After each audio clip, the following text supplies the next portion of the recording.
10엔짜리 동전이 수중에 있으면 종종 공중전화에서 장난 전화를 걸곤 했다. 적당히 번호를 눌러서 연결이 되면 상대가 끊을 때까지 아무 말 않고 가만히 있는다. 연결이 되지 않으면 한 번 더 대충 번호를 누르고 말이지. 그날 역시 공중전화에서 장난 전화를 하고 있었다. 웬 남자가 전화를 받았다.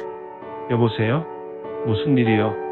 아무 말 않고 가만히 있었다. 장난전화인가? 상대는 전화를 끊었다. 나는 수화기를 올려놓고 집으로 돌아왔다. 한동안 집에서 시간을 때우고 있는데 전화가 왔다. 평소에는 가족 중 누군가가 전화를 받겠지만 그날은 하필 집에 나 혼자였다. 어쩔 수 없이 나는 투덜대며 전화를 받았다. 여보세요? 무슨 일이요? 전화를 걸어놓고 무슨 소리를 하는 건가 싶었다. 뭐가요? 아까 전에 전화 걸었었잖아. 무슨 일이요? 순간 머릿속이 새하얘졌다. 수화기 넘어 목소리는 아까 내가 장난 전화를 걸었을 때 연결됐던 그 남자 목소리 같았다. 겁에 질려 나는 아무것도 아닙니다. 라고 대답했다.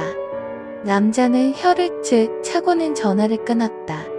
그날 이후 나는 장난 전화를 때려쳤다. 동네에 있는 7개의 공중전화 중 집에서 그닥 가깝지도 멀지도 않은 곳에서 장난 전화를 했던 터였다. 공중전화에서 걸었던 장난 전화를 기반으로 전화를 건 사람의 집 전화번호를 알아내는 게 가능할까? 심지어 나는 장난 전화를 걸어 말 한마디 안 했었는데 2001년 무렵 겪은 일이지만 아직까지도 내게 미스터리로 남아있는 이다.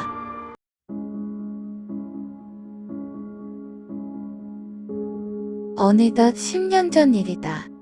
제대로 취업 활동도 안 하고 대학을 졸업한 후 나는 일자리를 찾아 혼자 관동으로 향했다.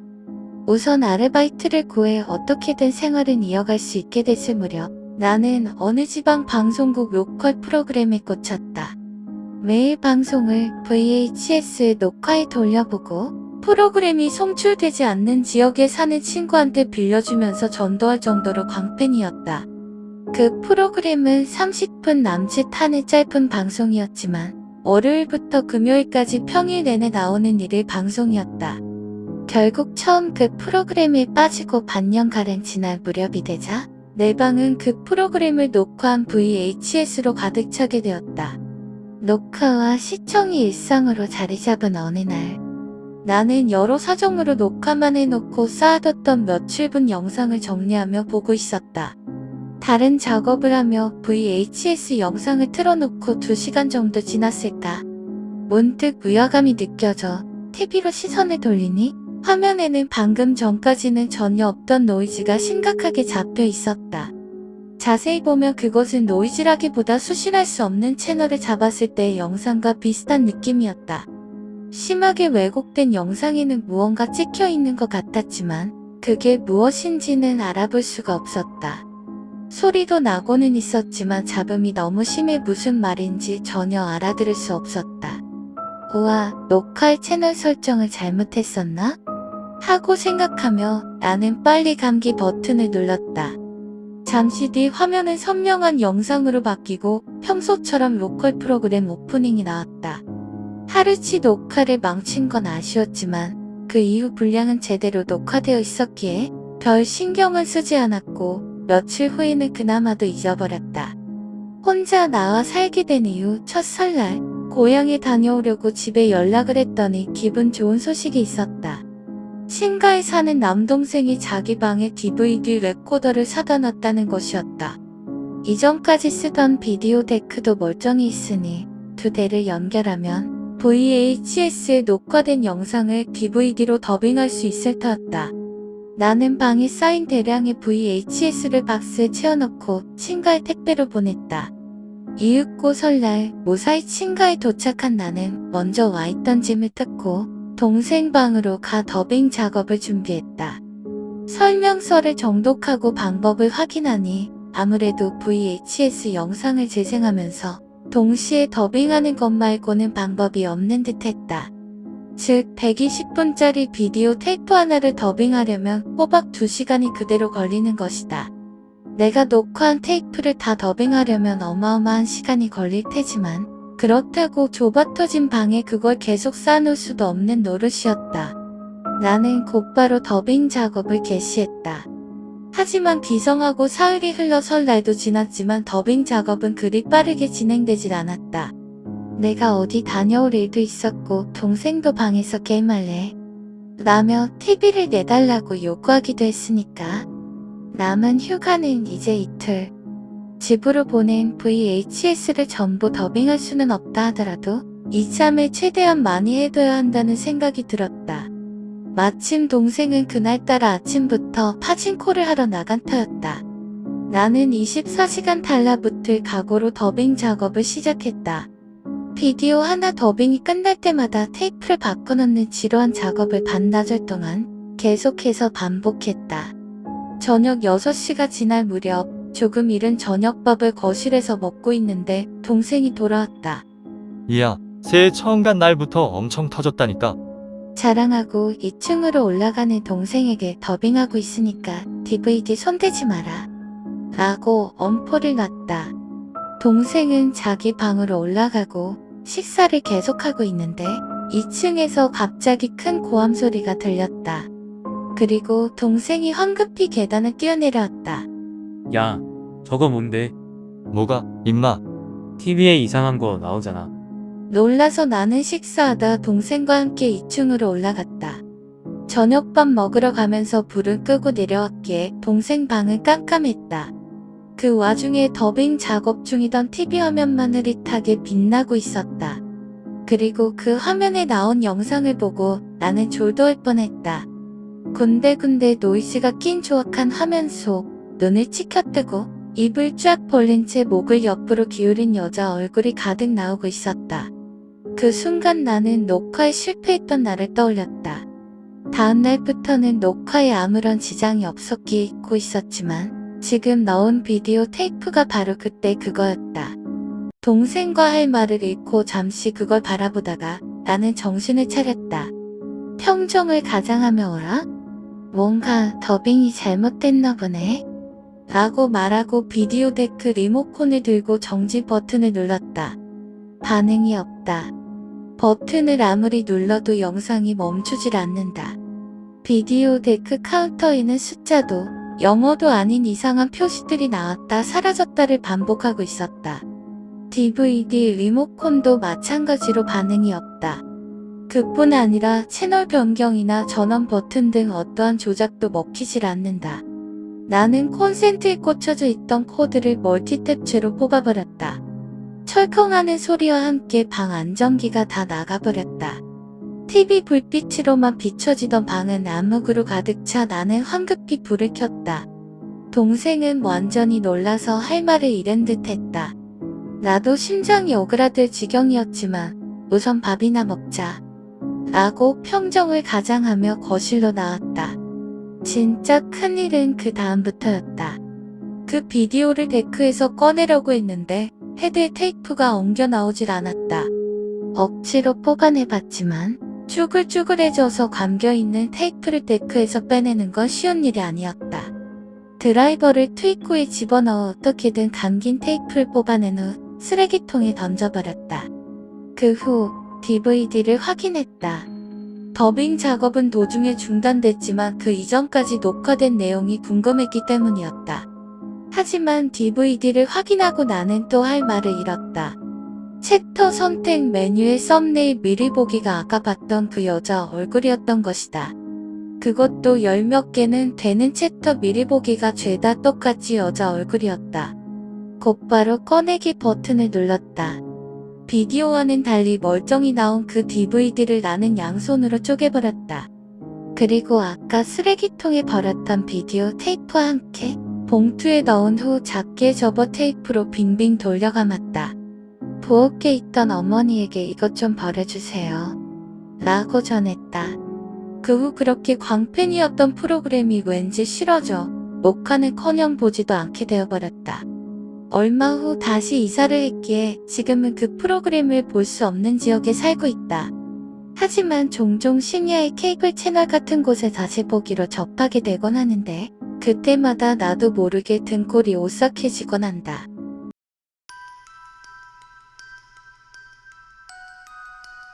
문득 마음 내키는 대로 드라이브를 나섰다. 도중에 산길 같은 길이 있었는데 거기로 접어들어 달리는 도중 엔진이 멎었다. 당황한 나머지 나는 벼랑 가장자리에 차를 세우고 보닛을 열었다. 나름대로 정비 지식도 있고 꾸준히 점검도 받아왔던 터다.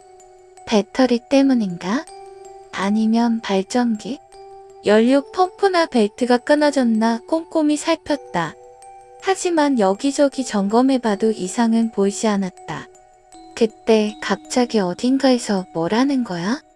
라고 소리가 들려왔다. 귀로 들린다기보다는 머릿속에 직접 말하는 듯한 느낌이었다. 큰일 났다는 생각에 여기저기 두리번대고 있는데 차를 세운 곳 옆에 있는 대나무 숲이 눈에 들어왔다. 대나무 숲 안쪽에서 엄마와 작은 아이가 손을 잡고 이리로 걸어오고 있었다. 반쯤 투명해서 한눈에 봐도 사람이 아니라는 걸 느낄 수 있었다. 또 머릿속에 직접 목소리가 들려온다. 뭐라는 거야? 뭐라 설명할 수 없을 정도로 끔찍한 목소리였다. 어떻게 해야 할까 당황한 나머지 나는 그만 보니 난을 비추고 있던 LED 라이트를 그쪽으로 비췄다. 젠토스의 500루멘짜리 고조도 라이트였다. 그러자 귀신인 듯한 모자가 분명히 우와 이게 뭐람? 이라는 표정을 짓더니 슥 사라져버렸다. 보험회사에서 찾아오기까지 1시간가량 정말 살아도 산 것 같지 않은 기분이었다. 나중에 정비소에 차를 맡겼지만 아무 문제 없다는 결과가 돌아왔다. 뭐가 뭔지 잘 모르겠지만 귀신에게 강렬한 빛을 비추며 물러간다는 교훈을 얻은 날이었다.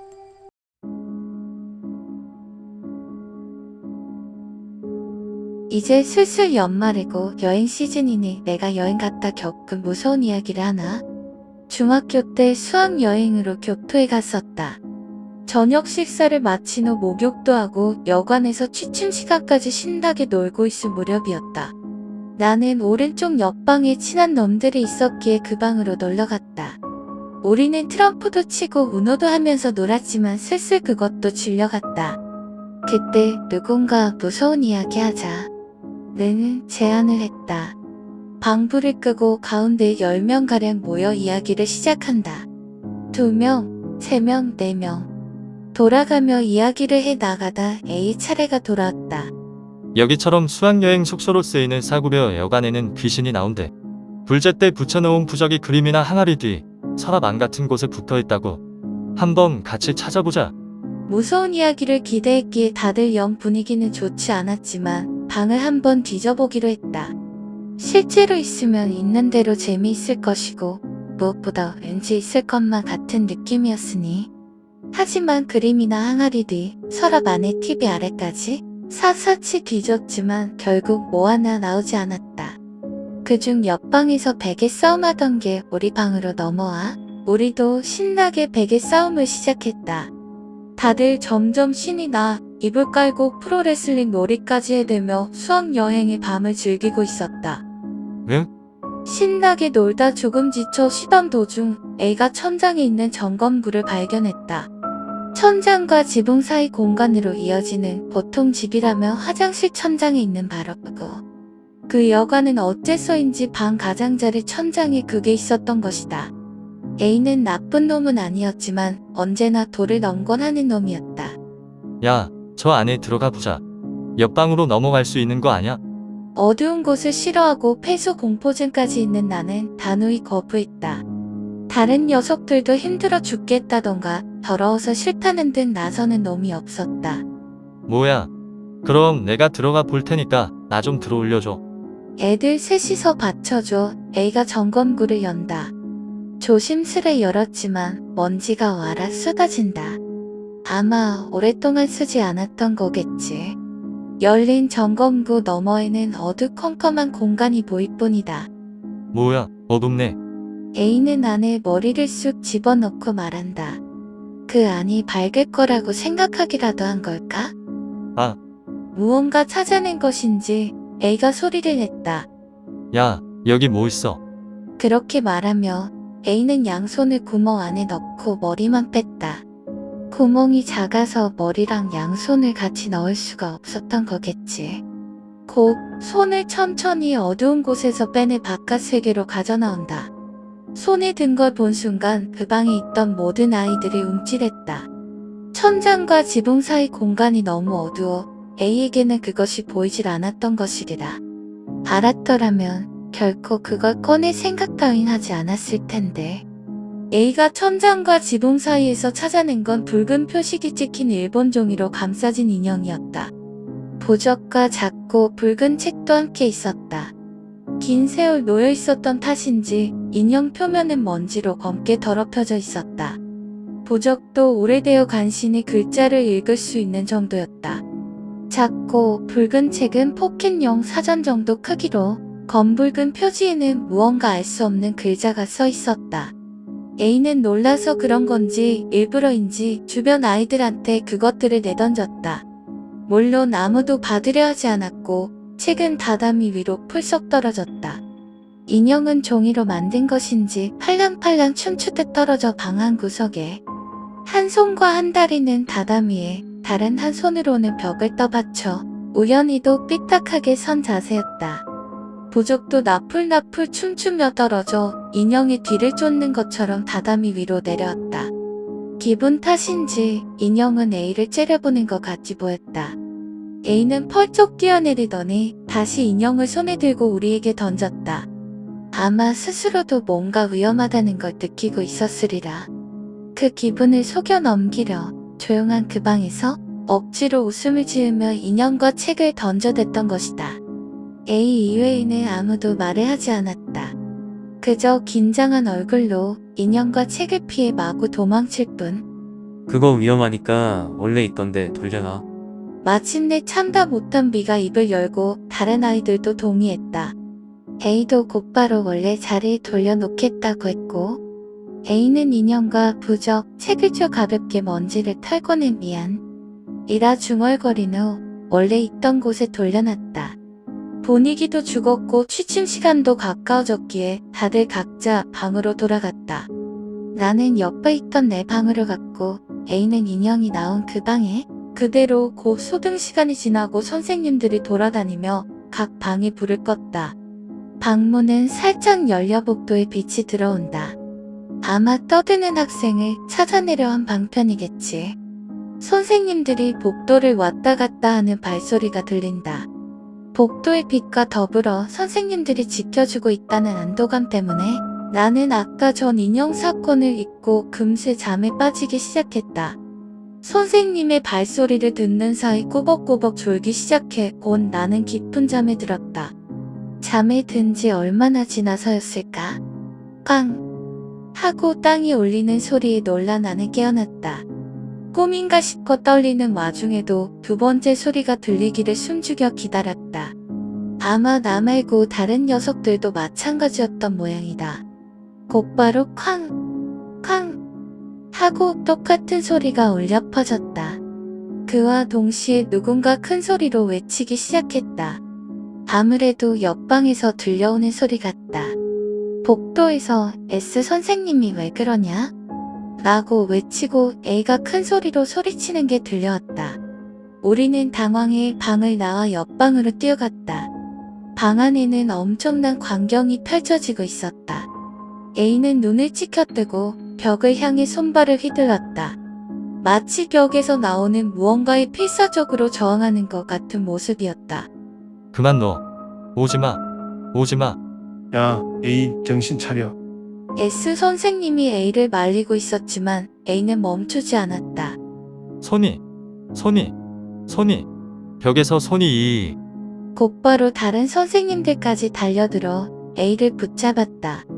A는 억눌린 와중에도 소리치며 필사적으로 무언가에 저항하고 있었다. 보고 있는 우리들마저 겁에 질릴 정도로 날뛰며 소리치고 있었다. 이봐, 구급차 불러. 누가 구급차를 불렀는지는 몰라도 곧바로 구급대원이 들것을 가지고 들어왔다. 들것에 실려 묶인 와중에도 A는 마구 날뛰었고 급기야는 실금까지 했다. 그리고 그대로 구급차에 실려 가버렸다. S 선생님은 자, 이제 다들 자라. 저 놈은 안 좋은 꿈이라도 꾼 걸 거야. 라고 방에서 아이들을 내쫓았다. 물론 그런 걸 본 이상 잠이 올 리 없다. 우리는 방에 돌아와 침착을 되찾은 후 S 선생님을 불렀다. 그리고 A가 지붕 밑에서 인형과 책을 찾아냈다는 것, 그걸 가지고 던지며 놀았다는 걸 전했다. 그런 건 관계없어. 저 녀석은 목류병이나 뭐 그런 거일 거야. 너희도 신경 쓰지 말고 자라. 일단 여관 사람들한테 그 이야기는 해놓을 테니까.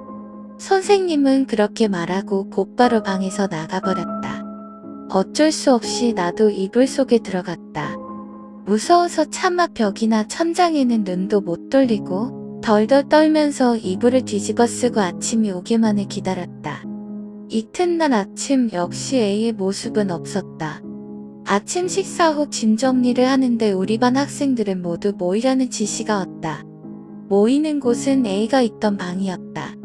담임 선생님은 이미 와 있었고 방에 들어가 구석에서부터 차례로 정자를 하고 앉았다. 어제 일 때문에 혼나는 건가 싶었지만 아무래도 그게 아닌 듯 했다. 우리가 모두 방에 들어오자 우르르 여관 종업원들이 들어왔다. 그리고 뒤이어 소복을 입은 신주 같은 사람이 셋 들어왔다. 모두가 손을 잡고 눈을 감은 후 경 같은 거 들었다. 불제 비슷한 의식이 그렇게 2시간 정도 이어졌다. 그 후 아무 일 없이 수학여행은 끝났지만 A는 결국 돌아오지 못했다. 학교에 돌아온 후에도 A의 모습은 볼 수 없었다.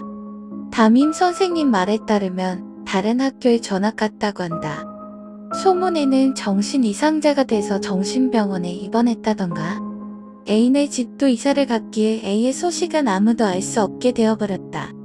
그 후 생각해보면 이상한 일 투성이다. 우선 누가 구급차를 불렀는지 모른다는 점이었다. 분명 선생님이 구급차를 부르라고 소리는 쳤지만 실제로 전화를 한 사람이 없었다. 게다가 선생님이 말하고 곧바로 구급대원이 들어왔을 정도로 도착도 비정상적으로 빨랐다. 구급대원의 얼굴도 왠지 시커멓게 보이지 않았고 선생님들 중 보호자 자격으로 구급차에 함께 탔던 사람도 없었던 것이다. 그 방에서 무슨 일이 있었는지 왜 인형과 부적과 책이 있었는지는 여러분의 상상에 맡긴다. 그 구급대원들은 사람이었을까? 벌써 20년 전 일이 되어버린 실화다.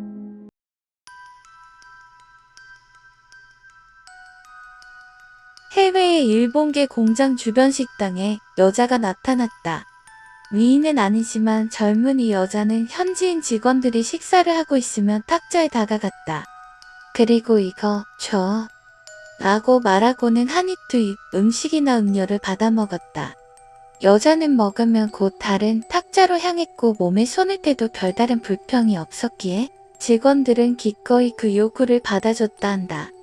또 트러블이 있을 법한 직원에게는 어쩐지 다가가질 않아도 문제가 일어나질 않았다. 여자가 나타나고 45일째 되던 날, 제일 나쁜 직원이 여자의 손을 잡고 내 탁자에 와서 먹지 그래 라며 강요했다.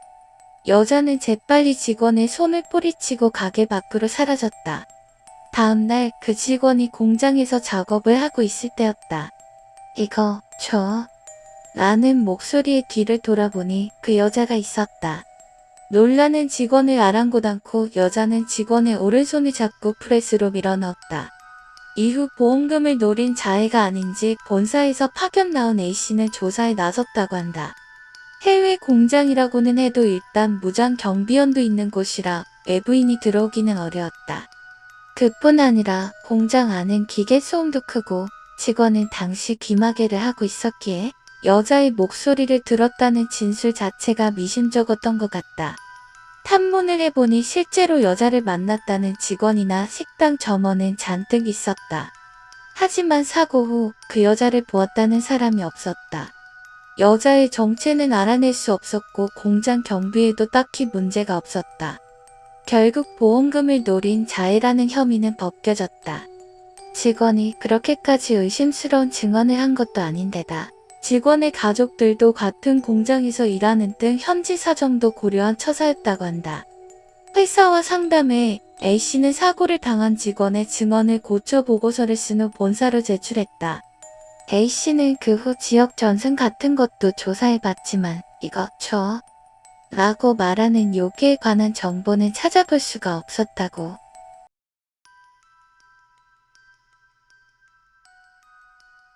그날 등정은 보기 드물게 사람이 많았다. 사전 회의 끝에 조를 2개로 나눠 행동하게 되었다. 소형 무전기를 나눠가지고 1시간마다 정시에 서로 연락을 하는 통신 훈련도 겸해서 첫날은 기가 막힐 정도로 날이 맑아 눈밭에 반사된 빛 때문에 눈과 코가 바싹 마를 정도였다. 이쯤 되면 정시 연락도 훈련이라기보다는 놀이에 가까워진다. 그 분위기가 확 바뀐 건 몇 번째인가 정시 연락을 주고받으려 무전기 전원을 켠 직후였다. 이 채널에 누구 안 계십니까? 아사히다케 등산 중입니다. 침착한 남자 목소리가 들려온다. 우리 쪽에서도 답을 보낸다. 네, 여기 있습니다. 호출하신 분 들리십니까? 감도 양호합니까? 잠시 텀을 두고 대답이 돌아온다. 긴급 사태 때문에 구조를 요청합니다. 난데없이 들려온 구조 요청에 다들 얼음물이라도 얻어맞은 듯 분위기가 착 가라앉았다. 다들 무전기에 귀를 기울이며 숨을 죽인다. 지금 어디 계십니까? 아사히다케 서쪽 능선 산 정상 기준으로 좌측 경사면입니다. 우리가 내일 오를 산이었다. 알고 있기로는 등산로가 있는 곳은 아니다. 다른 조에서 장난이라도 치는 건가 싶기도 했지만 바로 그 순간 정시 연락이 들어왔다. 조난당에 긴급 구조를 요청하고 있는 이들의 목소리와 혼선된다. 장난일 리 없다. 저쪽 조에는 조난당한 사람들 목소리는 안 들리는 듯했다. 긴급 구조 요청을 받았다고 알리고 정시 연락을 종료한다. 능선 좌측이라고는 들었지만 정확한 위치 파악은 안 된 터였다. 구체적으로는 어느 부분입니까? 산 정상으로 향하는 최종 봉우리 바로 아래입니다. 여기서 몇 킬로미터 정도만 가면 된다. 가려면 지금 당장이라도 갈 수 있겠지. 어떤 상황입니까? 인원수도 알려주세요. 남자 5명이고 텐트를 치고 있습니다. 실적으로 인한 부상인가요? 아니요, 어젯밤은 야영했고 멤버 중 한 명이 피로로 움직일 수 없는 상황입니다. 이상했다. 이렇게 맑은 날씨인데 멤버 중 한두 명이 하산해. 구조 요청을 하면 하루 안에는 구조될 터였다. 왜 움직이질 않는 거지? 어젯밤부터 폭설이 내려서 움직일 수가 없습니다. 아직 눈이 계속 내리고 있어서 저희 쪽에서는 아무것도 못하겠어요. 우리는 다들 놀라 소리를 쳤다. 폭설이라고? 너무 맑아 반사광 때문에 설명이 될 지경이니 날씨에? 5명. 무전기. 폭설. 아사히다케. 그제야 나는 떠올렸다. 그들이 누구였는지를. 분명 조난사고였다. 악천후를 무시하고 무모하게 산행에 나선 끝에 조난당했던 터라 산악 잡지에서도 비판적인 칼럼이 여러 기고되었으니까 나는 조원들에게 그 사실을 전했다. 무전기 안에는 그때 눈 속에서 구조를 원하던 이들의 목소리가 생생히 들려온다. 잠시 무전기를 응시하고 나는 말했다. 전원 끄자. 내 말에 다들 아무 말 없이 동의하고 곧 우리 무전기는 조용해졌다. 그들이 보내오는 구조 요청에 답하는 이는 아무도 없었다. 다음날 그들이 말했던 정상 오르기 전 마지막 봉우리 도착했다. 담배를 경사면에 던지고 위스키를 한 컵 뿌려주었다.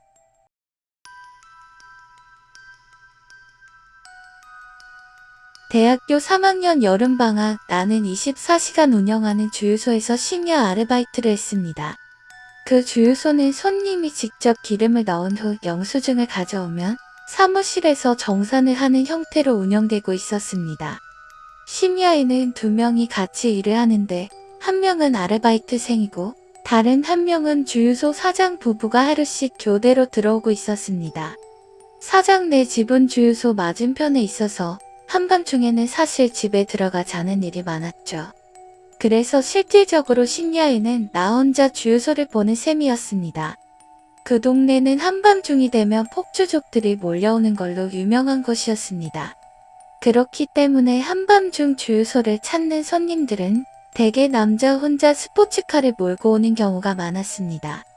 한밤중에는 손님이 그리 많지 않기에 나는 사무실에 앉아 대학 논문을 쓰며 시간을 때우곤 했습니다. 아르바이트를 시작하고 3주가량 지났을 무렵 한 남자 손님이 왔습니다.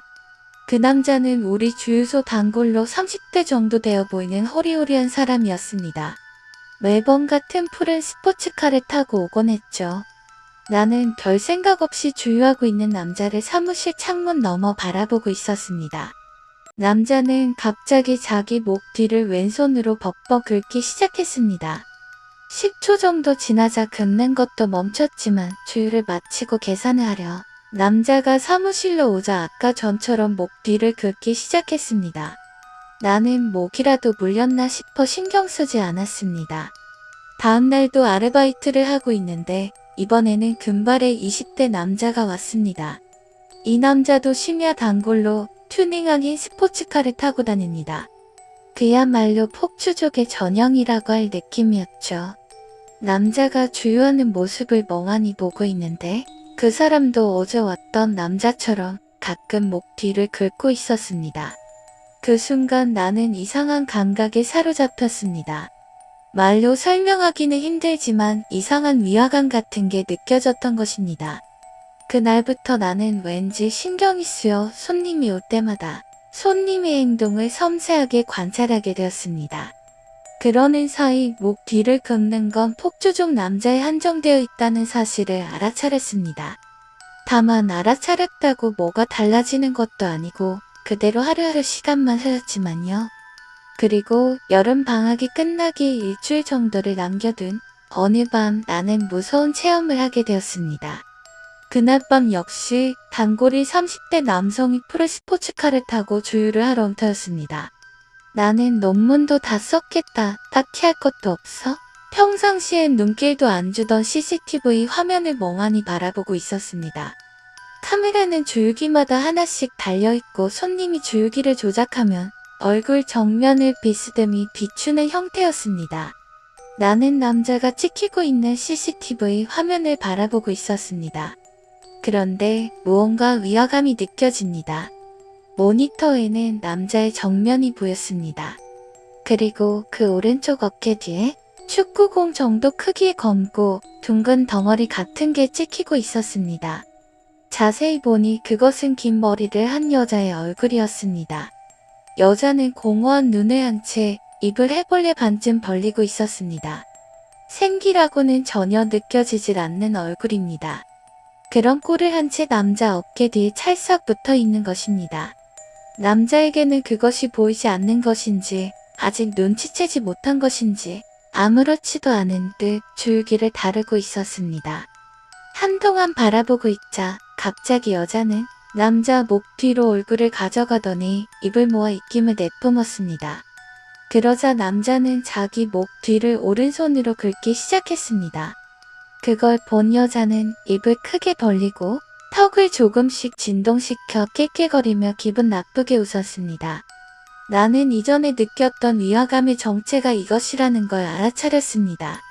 그리고 그와 동시에 온몸을 감싸는 공포에 벌벌 떨었습니다. 한동안 나는 못이 박힌 듯 모니터만 바라보고 있었습니다. 사무실 입구 자동문이 열리고 손님이 들어왔다는 차임벨을 울리고서야 나는 겨우 정신을 차렸습니다.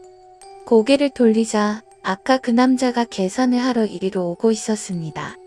나는 남자의 어깨를 유심히 봤지만 아까 모니터에서 봤던 여자 얼굴은 보이지 않았습니다. 잘못 봤나 싶어 고개를 갸웃거리며 나는 계산을 했습니다. 하지만 내가 거스름 돈을 꺼내려는 순간 남자는 다시 자기 목 뒤를 긁기 시작했습니다. 저기 있구나. 있어. 눈에는 안 보이지만 저 남자 어깨에 여자 얼굴이 붙어 있는 거야. 그리고 지금도 낄낄대며 웃고 있는 거야. 나는 마음속으로 절규했습니다. 온몸이 부들부들 떨리고 식은땀이 흘렀습니다. 남자는 그런 나를 이상한 눈으로 보고 있었지만 계산을 마치고 차에 올라타 주유소를 떠났습니다. 남자가 주유소를 떠난 후에도 나는 여자의 기분 나쁜 미소가 계속 생각나 마음을 진정시킬 수가 없었습니다. 그저 사무실 의자에 앉아 벌벌 떨면서 아침이 오기만을 기다릴 뿐이었습니다. 너무 무서워 차마 CCTV 모니터를 볼 용기도 나지 않았습니다. 다행히 아침까지 다른 손님은 오지 않았기에 아무 일 없이 날이 밝았습니다. 그 후 나는 남아있는 일정 내내 병을 핑계로 일을 쉬었고 여름 방학이 끝나자마자 그 주유소 아르바이트를 그만두었습니다.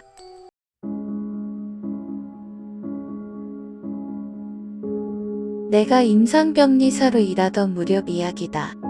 당직을 서던 밤 응급환자가 들어왔다. 당직실에서 톡잠을 자던 나도 황급히 달려갔지. 응급실에 들어가니 마침 환자가 구급차를 타고 병원에 도착했다. 들것에 실려 구급차에서 내린 것은 새까만 시체였다.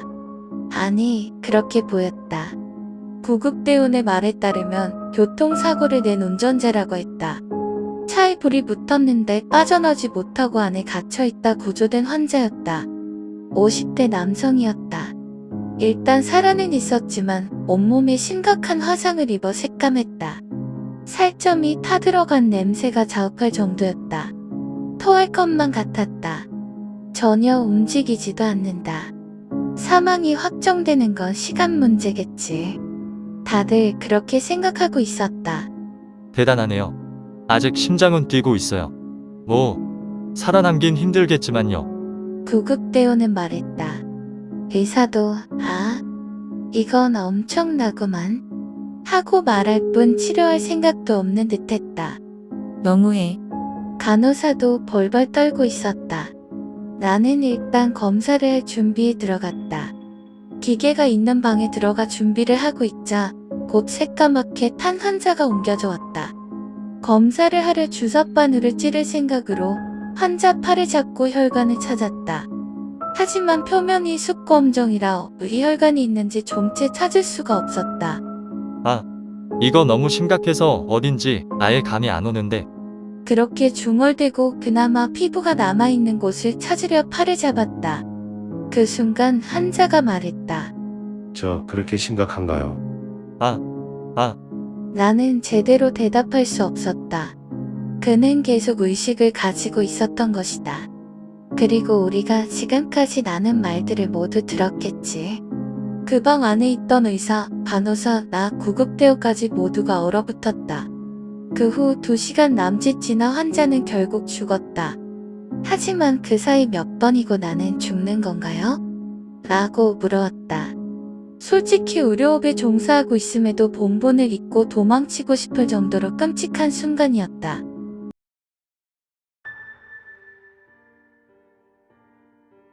우리 언니는 과식증이었다.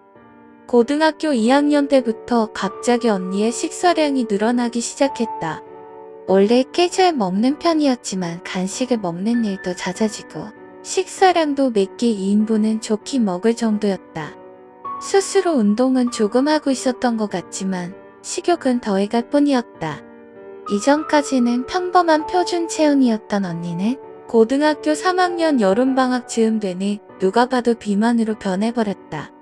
나는 희미하게나마 언니가 과식증에 걸린 게 아닐까 의심하고 있었지만 다른 가족, 특히 어머니는 언니에게 거의 관심이 없어 신경도 쓰지 않았다. 언니는 성격이 얌전한 데다 부모님이랑 잘 맞지를 않았다. 그 탓에 학교나 친구에 관한 이야기는 잘 꺼내질 않았었다. 하지만 성적은 평균 정도였고 운동신경도 꽤 좋은 편이었다.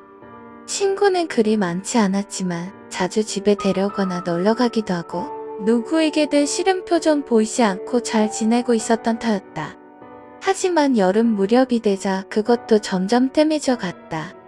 나는 걱정이 되어 언니에게 말했다. 언니, 괜찮아? 너무 많이 먹는 것 같아. 응? 뭐가? 괜찮아, 괜찮아. 나중에 운동할 거니까. 언니는 웃으며 얼버무릴 뿐이었다. 어머니는 점점 살이 쪄가면서도 끝없이 먹어대는 언니가 보기 싫었는지 고함을 쳤다. 너는 집안 살림을 다 들어먹을 작정이니? 더 먹어댈 거면 집에서 나가버려. 언니는 조금 슬픈 것 같은 표정을 지었지만 아무 말 없이 다음날부터 평범한 정도로 식사량을 줄였다. 언니는 일주일이 지나도록 아무 일 없었다는 듯 그 식사량을 유지했다. 나도 과식증이 이렇게 쉽게 낫는 건가 싶어 애하면서도 다행이라 여길 뿐이었다. 하지만 그렇게 일이 쉽게 풀릴 리가 없다. 그로부터 2주가량 지난 8월 어느 날 새벽 1시 넘어였다.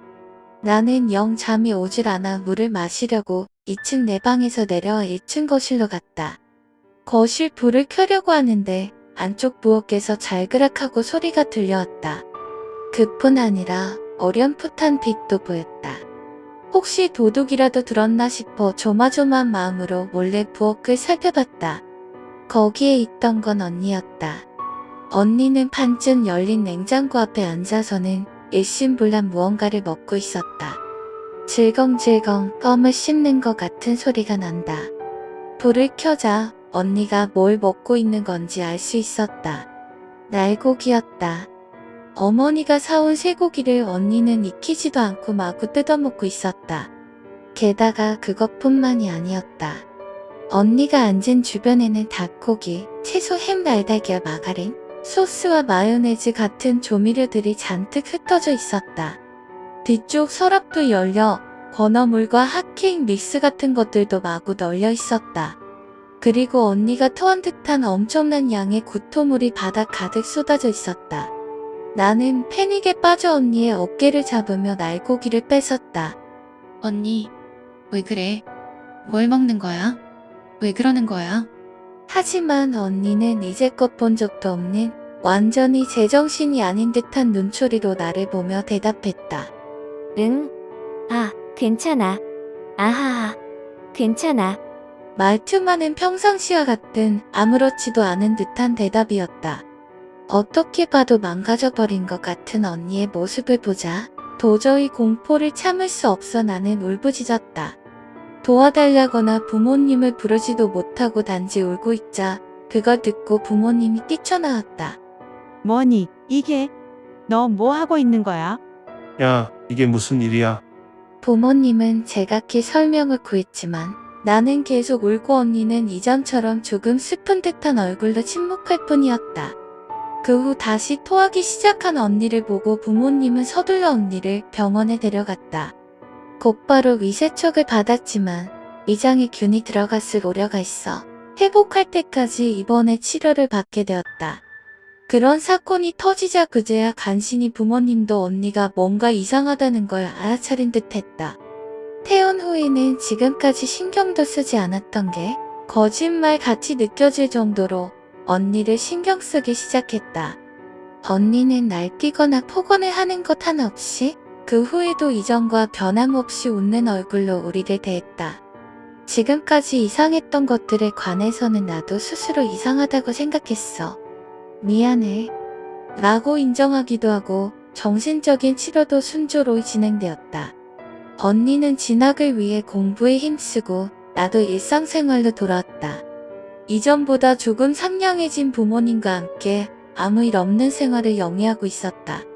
그리고 몇 달 지난 겨울, 언니는 자살했다. 갑작스런 일이었다. 그날은 일요일로 언니는 아침부터 저녁까지 친구네 집에 놀러갔던 터였다. 집에 돌아왔다가 친구네 집에 뭘 두고 왔네. 가지러 갔다 올게. 라고 말하고 다시 나갔던 게 마지막이었다.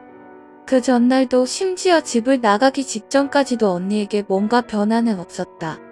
이전보다 조금 밝아졌을 뿐 어떤 위화감도 느끼지 못했었다. 언니는 집에서 조금 떨어진 산속에서 나무의 줄로 목을 맨 채 발견되었다. 옆에 떨어져 있던 마침대 옆에 미안해요. 라고 쓴유서를 남긴 채.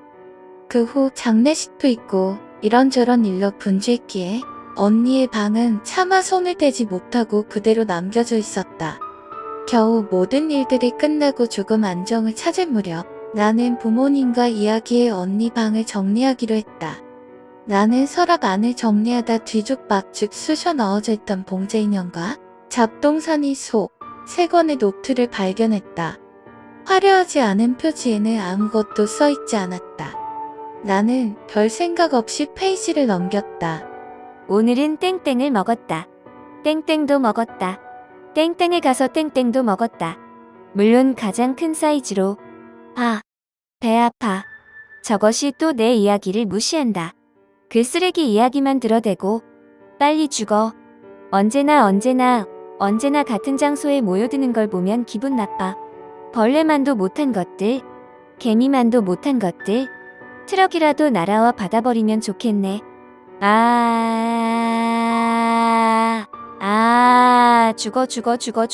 죽어. 거기에는 자신이 무엇을 먹었는지 자세하게 적혀 있는 한편, 우리 가족과 학교 교사, 친구들의 언행과 거기에 대한 원망과 증오가 붉은 볼펜으로 노트 가득 빽빽하게 적혀 있었다. 일기였던지 거의 매일 페이지 하나를 가득 채울 만큼 글이 적혀 있었다. 가장 오래된 날짜는 언니가 고등학교에 입학한 날이었다.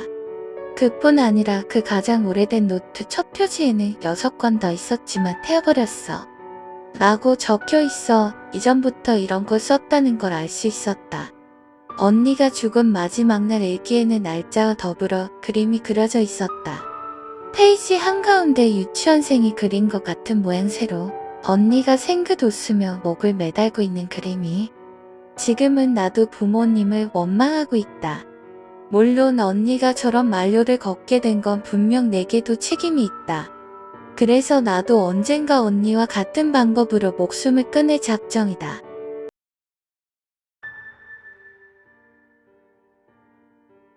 옛날 내가 직접 겪은 일입니다.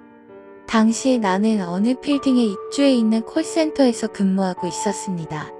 그 콜센터는 밤 늦도록 영업을 했기에 교대 체제로 야간조를 뛸 때도 많았죠. 다만 인건비가 딸렸던 탓인지 야간조는 정사원 1명과 아르바이트생 서너 명으로 구성되곤 했습니다. 그 모양이다 보니 신입사원 때는 나도 뭐 하나 모르는데 아르바이트생들의 질문에 쩔쩔맸던 기억이 납니다. 대처법이라곤 상사한테 전화해 물어보는 것밖에 없었으니 울고 싶은 기분이었죠. 하지만 시간이 흘러 그런 야간조 근무에도 어느 정도 익숙해져 갔습니다. 그리고 몇 달이 지난 어느 야간조 근무날, 그날도 무사히 일을 마치고 아르바이트생들을 먼저 돌려보낸 후 뒷정리를 하고 있었습니다. 평소에는 전화벨 소리와 말소리로 가득 차 있던 콜센터가 정적으로 가득 차 있는 위화감. 불도 일부 장소를 빼고는 다 꺼져 있어 콜센터 안은 어슴푸레했습니다. 나 혼자 있다는 게 실감나는 기분이었달까요? 몰려오는 전화를 받아내려 잔뜩 놓인 책상 그림자에서 뭐가 튀어나올까 무서워 나는 서둘러 정리하고 있었습니다. 겨우 정리를 마친 건 일이 끝나고 1시간 정도 지났을 때였습니다. 밤 10시 정도로 기억합니다. 사무실 문을 잠궜으니 이제 나가기만 하면 된다고 안심했을 때 싸아 하고 물이 흐르는 소리가 뒤에서 들려왔습니다. 놀라 뒤를 돌아보니 거기에는 그 층에 하나뿐인 화장실이 보였습니다. 그 소리는 분명 변기에서 물이 내려가는 것이었습니다. 아르바이트생 중 누군가인가 싶기도 했지만 1시간 전에 돌려보낸 아르바이트생들이 아직도 화장실에 있을 리는 없다 싶었습니다. 게다가 그 층에는 우리 콜센터 말고 다른 업체는 입주해 있지 않았습니다. 그 와중에도 싸아 하고 물 내리는 소리는 계속 화장실에서 들려왔습니다. 화장실 안은 불 하나 없이 깜깜했습니다. 두려움에 조금씩 뒷걸음질 치다 문득 나는 떠올리고 말았습니다. 그 화장실은 물을 내리려면 센서에 손을 가져대야 하는 시스템이었습니다. 즉, 불 하나 켜져 있지 않은 그 어두운 화장실 안에서 누군가가 있다는 것이었습니다. 그 사실을 깨닫고 나는 빌딩 계단을 미친 듯 달려 도망쳤습니다. 얼마 후 나는 과로로 인해 그 콜센터를 떠났습니다. 작별의 때 선배에게 들은 이야기지만 나 말고도 귀신을 봤다는 소문이 콜센터 내에서는 파다했던 것 같습니다. 밤에 소복을 입은 여자를 봤다던가 하는 이야기도 있었고요. 빌딩이 세워진 곳에 오랜 이력이 있다는 이야기도 있고 아마 무언가가 씌어있는 곳이겠죠. 지금도 그 콜센터에는 늦은 밤 귀신이 나타날지도 모릅니다.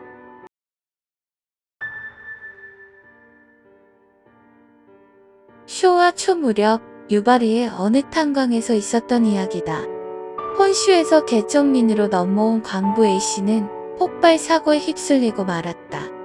목숨은 겨우 건졌지만 전신에 화상을 입어 중태였다. 옛날 일이다 보니 변변한 치료도 받지 못했다. 그저 온몸을 붕대로 감은 채 아내가 기다리는 한바집 단칸방에 옮겨졌다. 데리고 온 의사는 크게 다쳤지만 오늘 밤만 넘기면 목숨은 건질 수 있겠지. 무슨 일 있으면 부르러 오시오. 하고는 집 주소만 알려주고 돌아가 버렸다.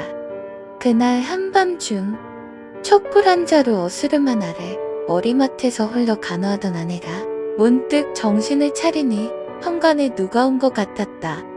아내가 나가보니 많은 사람들이 서 있었다. 그들은 이렇게 말했다. 우리는 A씨와 같이 일하는 동료들이요. 오늘 큰 재난을 만났으니 정말 안타깝게 됐습니다. 당장이라도 병문안을 오고 싶었지만 공교롭게도 일이 많아 멈출 수가 없어 이렇게 밤늦게 폐를 끼치며 찾아오게 되었소. 부디 우리에게도 A씨 간호를 돕게 해주시오. 아내는 혼자 불안하던 차의 따뜻한 제안을 받아 감동한 나머지 방에 다 들어오지도 못할 만큼 많은 동료들을 기쁘게 맞이했다. 그들 각자 한 명씩 A씨에게 말을 걸고 격려해주고는 방 안에 앉아 아내에게도 따뜻한 말을 건넸다. 아내는 몽땅 안심해버리고 말았다. 그들 중 한 사람이 나는 의술에 조예가 있으니 진찰해보겠네. 하고 말을 꺼냈다. 보아하니 탄광에서 일하는 사람이라고는 믿어지지 않을 정도로 버젓한 신사였다. 누군가의 지인일까? 몹시 심한 화상이지만 나는 심한 화상을 치료하는데 능통하네. 오늘 밤 안에 의술을 행하면 A씨는 금세 나을 게야. 아내가 그 말을 거스를 리 없었다. 그리하여 어스른 가운데 신사의 치료가 시작되었다. 치료는 거친 것이었다. 신사는 화상은 눌어붙은 피부를 뜯어내는 게 가장 좋은 치료법이네. 라고 설명하면서 A씨 몸을 감은 붕대를 벗겼다. 그리고는 A씨의 피부를 아무렇게나 뜯어내기 시작했다. 광부들 사이에서도 강건한 신체를 가졌던 A씨지만 여기는 견뎌낼 수 없었다. A씨는 너무나도 심한 고통에 절규하며 차라리 죽여 더. 라고 울며 외쳤다. 아내는 허둥댈 뿐 아무것도 할 수 없었다. 너무나도 처절한 남편의 절규 앞에 아내는 자신도 귀를 막고 울부짖기 시작했다. 신사는 여기만 참고 넘기면 된다네. 금방 편해질 거야. 라고 말하며 눈썹 하나 움직이지 않고 작업을 이어갔다. 어느 정도 시간이 흘렀을까? 어느새인가 A씨의 절규는 멎고 정적이 감돌고 있었다. 신사는 아내에게 걱정 끼쳤지만 이제 괜찮네. 금세 건강해질 거야. 라고 말한 뒤 자리에서 일어섰다. 아내는 몇 번이고 고개를 조아리며 바깥까지 신사를 배웅했다. 먼 하늘이 희미하게 밝아온다.